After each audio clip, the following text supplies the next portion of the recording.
that you start to see that if a soldier kills the other soldier, that there is some kind of agreement there, otherwise it wouldn't have happened. Does that mean that you should necessarily go out and kill everyone? No, that's not my recommendation, obviously, unless it really, really resonates.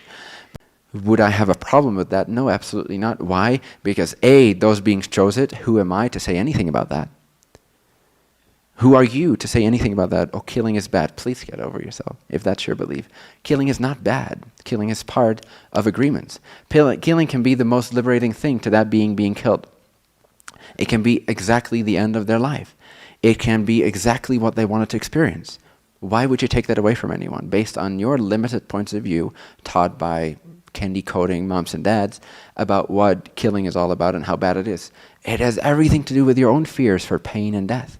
So investigate that instead. Become more of an unbiased being, and then again look at a war scenario. There might still be part of you that feels like, oh, that feels it all and like makes it visceral and you can feel it, but that's all right. You don't have to react to that from a personal bias. You can remain in the space of being a channel, remain in the space of being open, of being balanced, of being unbiased, of not reacting, and you can then start to access so many different points of view of that same scenario that by the end of it, once you've seen like a 360-degree view of that one event of a soldier killing another soldier, you are incapable of coming up with a personal bias because you see how ridiculous it is. You see how limited it is. You break out of your bubble, your personal bubble, your bubble where it's all about you. Does that make sense? I mean this lovingly. I may say it with some fire, but that is because it's such an ingrained thing in our society. Killing is bad. He is the bad guy. The murderer is the bad guy. There's many points of view of a similar scenario. There is no bad guy. There is no good guy. There's no perpetrator. There's no victim. There is choice. There is frequency. There's vibration. There's free will only. So if something occurs on that level, in that way, of that nature, it is agreed upon. And then make the best of it. Extract the most amount of benefit out of it and share the most amount of love as a result of it. Does that make sense? Whether or not you disagree or agree. Does it make sense? If not, and you continue along this path, and you do copy me, just be wary, you will start to see as I see, to an extent. Of course, you can always decide to do that in your own way or to step off of that.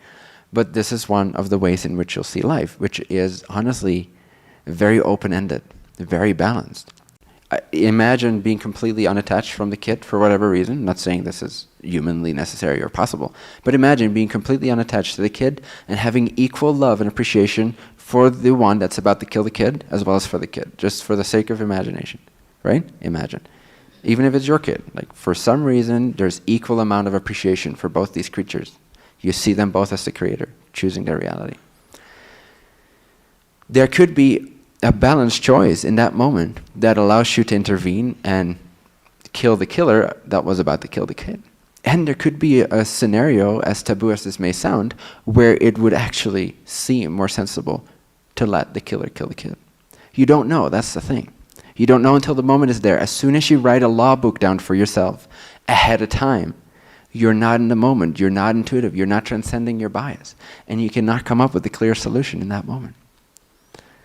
And there's so much more that we tend to not see, that is not physical evidence, that is metaphysical evidence.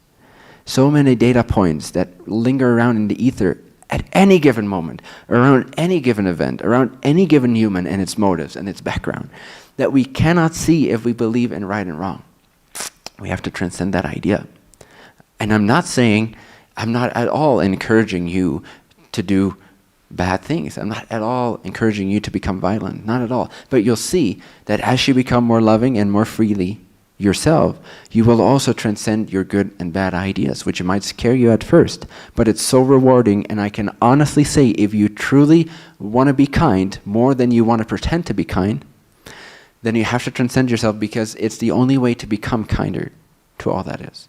I can genuinely share that I've become less harmful as a being, much less harmful as a being,